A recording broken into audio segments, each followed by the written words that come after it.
Hello, everyone. Good afternoon. Thank you for joining us. What a beautiful day here in Syracuse. The sun is shining, and for the first time in a long time, we have reason to be really hopeful and optimistic as we see light at the end of the tunnel with the pandemic. I want to acknowledge a number of individuals we have here joining us. I have members of my senior leadership team. Our Deputy Mayor, Sharon Owens, is behind me.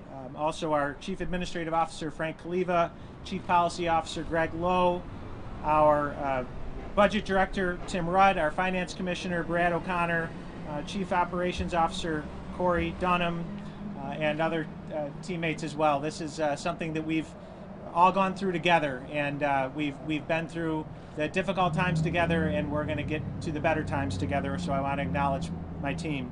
Also want to acknowledge a number of other important partners. We have Tina Zagiva here from Tomorrow's Neighborhoods Today, TNT organization who you'll be hearing from.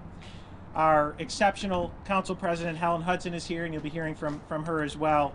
And of course, our great senator, and not just any senator, our Senate Majority Leader, Chuck Schumer. Before I turn it over to the senator, just a few remarks. As I mentioned, it has been an extremely difficult year on everyone. We have seen the loss of life, we've seen the loss of business, and we've seen virtually everything that we took for granted as normal being upended. The city of Syracuse has been no different. The pandemic has taken a huge toll on our residents and on our local government. As many have heard me talk about, we've lost over $40 million in revenue because of the pandemic.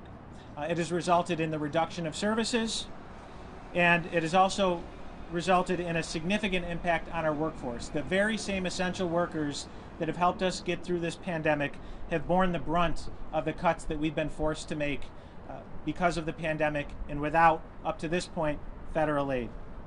But as I mentioned, for the first time, we have reason to be optimistic and hopeful. And it is due in large part to the man standing to my right, Senator Charles Schumer. Senator Schumer has always been with us, every step of the way, long before the pandemic, fighting for the people of New York State and for the people of Syracuse. We are so lucky to have him as our senator, and as I said, now as majority leader. And we are very, very fortunate to have him here today. Let me be clear. The senator is not only a hero to the people of the city of Syracuse, he is a hero to the people of the United States of America. And with that, Senator Schumer, welcome back. Glad to have you. Thank you, Mayor. Great to be back. It's a beautiful day here in central New York. I'm glad to be back once again. I want to thank Mayor Walsh for being here, and Helen Hudson, our great president of the Common Council. We have Sharon Owens, of course, the deputy mayor, and Tina Zagiva, who will talk about what the checks mean to her. Thank you, Tina. So here's what I have to say to Syracuse residents and central New York residents. Help is on the way. Help is on the way. With the bill we passed, there's very significant help on the way. First, I'd like to talk about the checks. Over 700,000 families will get over $1.7 billion in $1,400 checks per person in the family. 4 things about these checks and why they're important. Most important, they help people in need. We have poor people who lost their jobs, who can't pay the rent or the mortgage, can't feed their kids. We have a lot of people who haven't had it that bad but are struggling. There are increased transportation costs, education costs, so many different costs. And everyone whose family income is below $150,000 will get a $1,400 check for every member of their family. This is good for 4 reasons. 1, it helps families like Tina's and individuals like Tina who need help. 2, it pumps a lot of money into our central New York economy. This money will be spent in our stores, in our restaurants, in many other ways. There is no better way to get the economy, which is still in recession, moving than get some real cash into people's hands. 3rd, they're coming soon. Everyone should have these checks by the end of March. I've spoken to the White House, I've spoken to the President, the end of March. And the 4th reason is promise made, promise kept. I promised the American people, I promised Central New Yorkers, if I became majority leader, we would get these checks. As you know, Mitch McConnell blocked it 4 times. I tried to go to the floor to get the checks. He said no. But now that we're in the majority, even though he voted against them, we had enough people to get the checks. So help is on the way. Help is also on the way for all of our local municipal workers, whether they work for the city, the county, or the communities. We will deliver $23 billion to the state of New York. They'll have all the money that, they'll have more than enough money to deal with the crisis. There's $12.5 billion of direct aid, $6 billion of education aid, money for transportation, etc. But knowing that Albany's fingers can be sticky, we gave money directly to the localities. And in this bill, the city of Syracuse, Mayor Walsh, will be getting $126 million for the next few months. And that will help them not just this year, but next year. This will be probably the last rescue package we have. So the money will go for this year and next year as we dig out. We don't just want to rescue people, we want to get the economy going again. I spoke to the county executive. He too is very happy. They will get $89 million. And all of our towns and villages, we have a chart here. Joe Nemi, where are you? Does everyone have this chart in their release? We will make it happen. Just to give you a few, Camillus gets 2.6 million, Cicero 3.3, Clay 6.5, DeWitt 2.7, Elbridge 620,000, Geddes 1.7, Lysander 2.5, Manly is 3.4, Onondaga, not the county but the town, 2.4, Otisco 280, Salina 3.5, Skaneateles 790, Tully 2.9, Van Buren 1.4. So money goes directly to the city, to the county, and to the towns and villages. So I say to the cities and the towns and the villages, help is on the way. I say to our restaurants, in this bill is money to help them. So many of we've lost 140,000 restaurant workers. 1/3, close to 1/3 of New York State restaurants say in the next 3 months they'll go under if they didn't get help. But now, under the Save Our Restaurants Act, this is the mask I wear, in this bill, now law, restaurants will get a 6-month grant through September to keep them going. And this should be very, very helpful to keep them going. They are one of the biggest industries here in Central New York. They employ lots of people. They'll be able to use that money to pay their workers, to pay their rent, to pay for some costs. They've had it very, very, very bad. There will be money as well to deal with our child poverty rate. Syracuse has one of the highest child poverty rates in the country. But we will close to double the child tax credit and the earned income tax credit, and we will take half the children in this region out of poverty. Another important thing that we are doing. There is help for our regional transportation networks. Let me get you those numbers so I get them right. Let's see here.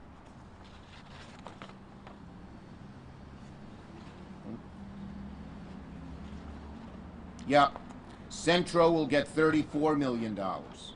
Syracuse, the Hancock International Airport, will get $12 million. There's also enough money for vaccines. The federal government is taking over vaccines because when the state and localities have done it, they haven't had enough. They haven't had enough information. The federal government, within a month, will set up centers all over Central New York. They will remove all these requirements and people can just line up and get the vaccines. It is hoped that by June, enough people will have the vaccine that we can go back to life close to normal. And by September, the latest, certain that life will be back to normal with the vaccines coming from Washington. Not through the state, not through the locality, because when it goes through the state and locality, they don't know when they are. Appointments get canceled. They have too many requirements. Oh, you stood in line for 4 hours? Well, it doesn't say a thyroid condition is a special condition. Go home. Oh, you'll be 65 in 3 months? Forget it. Go home. That kind of thing. So we have dollars for that. We have money to open up our schools. We don't have the breakdown by community, but it goes by the school board formulas. Again, not through the state. The goal is to open up our schools, 2 words, quickly and safely. Quickly and safely. And most schools will be able to open sooner, but every school, every single school, will have the ability to be open 5 days a week in September, the latest, and most of them will be able to open sooner than that with the dollars they have. So I say to send, and to save our stages. Remember, I visited the Westcott Theater. Many of you were here. Because our arts institutions, like our restaurants, any place where people congregate, people run into trouble because we can't congregate, so there's no money. Well, now we get it. And the nonprofits, the small businesses, and our churches. If you're a member of a church, we even did it for the Catholic churches because they didn't aggregate. You know, it's 500 people, but it's by parish. So if the parish has less than 500 employees, they qualify. But our churches, many of the churches in the inner city, they do all the social work, social service work. But no one's showing up at church, no collection plate, no money. So the churches, the nonprofits, and the small businesses will all get PPP, and it's been extended so they can apply through March 31st for a second round. So that is very important. So there's lots, just about every person who lives in central New York will be very positively affected by what we're doing. Their health, dollars in their pocket, the restaurants they go to, the arts venues they go to, their local governments will not have to say we cannot pick up your garbage or we cannot keep you safe from fire or anything like that. So it's all to the best, all to the best. We got this bill done. It was not easy. It was not easy. And our Republican friends didn't work with us, but now we hope they will. And I've always tried to be bipartisan. The first bill I put on the floor is Majority Leader. That's the power of Majority Leader. It was bipartisan. It was the restaurants bill. That's now law. And we had Kirsten Sinema, a Democrat of Arizona, and Roger Wicker, a Republican of Mississippi, be the sponsor. So we're going to try to get as much things done in a bipartisan way as we can. But if we can't get it done in a bipartisan way, we got to get it done. People are hurting and suffering, and we will get it done, as we have here. So with that, I think I will next call on, who's speaking next? Ms. Hudson, our council, common council, whoever's from the Post Standard, I'm going to give you a little publicity. I don't know who's from it, but here it is. This is what it says. Relief has $126 million for city, $89 million for county. That's on the front page of the Post Standard today. Okay? Okay. Ms. Hudson, you're on. What'd I forget? Good afternoon, and thank you. We kept hearing for months on top of months help was on the way. Well, help has finally come, and I want to say, Senator Schumer, thank you for your leadership. We had been lacking leadership so long that all of our cities and municipalities, we paid a price for it. So I'm very grateful to the senator and all of the legislative body for working for the smaller municipalities, for working for the everyday people, because we have folks that, the restaurants, we have small daycares, we have just struggling people that really just needs a hand up. This happened by no doing of our own. It was something called COVID that came in and decimated our city. And the whole time, I'm gonna say, I applaud you, Mayor Walsh and Deputy Sharon Owens, because they worked tirelessly to try to ensure that our city functioned. They worked tirelessly to try to ensure that we could pick up the trash, we can fight the fires. And with Senator Schumer coming to our rescue, we'll be able to continue to pick up trash, fight fires, and do all of the things that we need to do as a small municipality in the state of New York. I just want to say again, Senator, thank you, thank your colleagues, and thank you for the help coming our way. Thank you, Ms. Hudson. Okay. Now, one thing I left out.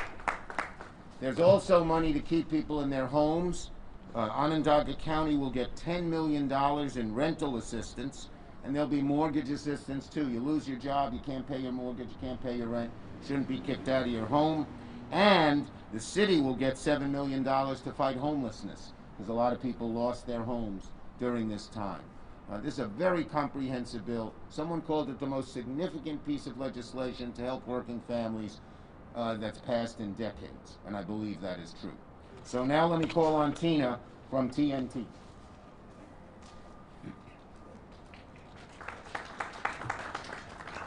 So I just want to thank you, Senator Schumer, for putting forth a hard effort to get this stimulus bill passed, because it really has a tremendous impact on me personally as a mother of a young son, and for the many residents in our city who are really struggling to put food on the table, to pay their electric bill, to pay their rents, who really have a lot of stress and anxiety from all of this economic fallout. So I really want to thank you for helping to alleviate some of these painful situations, and it really helps with Tomorrow's Neighborhoods Today, a nonprofit organization that works with neighborhoods to improve the quality of life within each neighborhood. So when you're dealing with all this stress and anxiety on a personal level, it's hard to go out and really work on what's affecting your neighborhood. So I really want to thank you again for everything.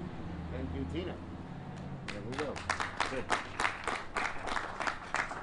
Okay, and there's also 40 billion. We don't have a breakdown locally, but there's 40 billion for childcare. Tina reminded me when she mentioned her young son is in there, so it's very comprehensive. We'll take questions. Did I leave anything out, Joe Nemi? There's so much.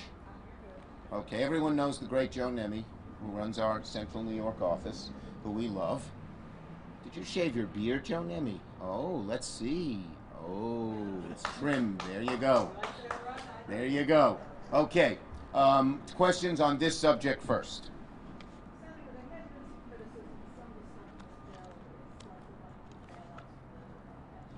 I can't hear you.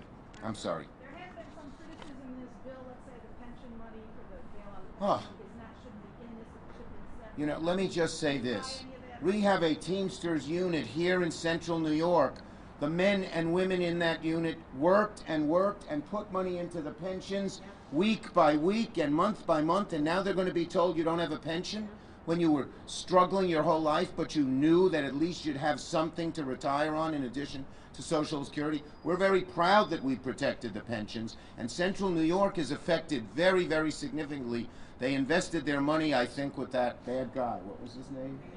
Madoff, yeah. They invested their money with Madoff. He lost it. Why should a working guy or gal lose their pension because somebody invested the money with that son of a gun Madoff? And by the way, under COVID, they need the pension more than ever. It's COVID related. Yes, sir. As far as the municipal money, city, county, towns, who should make the decisions where that goes? The lawmakers? Should citizens have a voice into how that Well, money citizens have a voice through their elected officials. We did it by a formula, so it's not the state saying, oh, well, I like this town, I don't like that town. It's strictly by a formula. And then my view is, look, people are hurting, but I let the localities decide. We don't dictate what you have to use the money for. I mean, obviously it has to be used for COVID-related things, but within that realm, they make the decisions. Senator, why does Onondaga County get less money than the city when they are tasked with things like vaccinations, contact tracing? Well, the vaccinations will be all paid for by the federal government. I forgot to mention one thing. They're going to be free. Free. No co-payment, no deductible, nothing. And because we did it, you know, Onondaga County needs help, but the city, particularly with so many impoverished people, needs help. And the city's got a little more than the counties, but they both did very, very well. The county executive, you saw his statement, he's delighted. And this bipartisan. We've had a lot of praise from all. It's very interesting. Even though we didn't get Republican votes in the Senate, Republican local officials were strongly for this bill across the state and across the country because they needed it. Any other questions on this?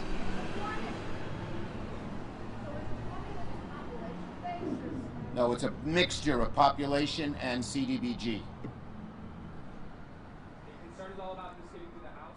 No, it's going to pass. I spoke to Speaker Pelosi as I was driving over here, and they expect to vote on it tomorrow, and the president expects to sign it, looks like Friday, which is the deadline. We promised we'd get this done before March 14th because, and I left this out, there's the unemployment money ran out as of March 14th. So if we didn't get it done, lots of people would have nothing. Senator, does the city money, the 126, does that include money that's supposed to go to the school district, or is the school No, money the separate? schools are separate. Okay. And there's a formula for them too. So no one's going to play political games. It's a strict formula, which is what it should be. Okay? Anything else? Yes.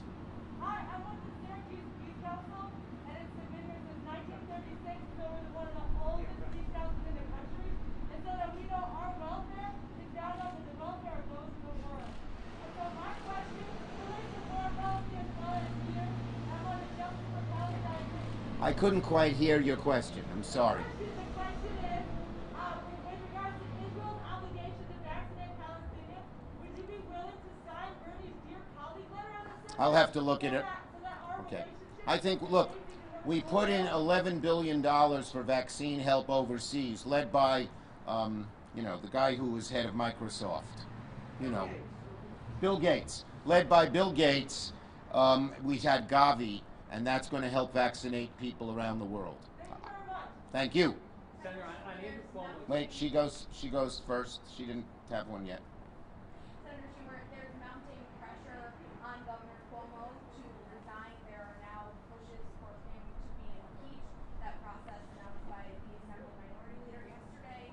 What's your comment on that? Can the governor Yes. survive? Well, look, first, these allegations from each of the women are really serious. They're troubling. The women have to be listened to.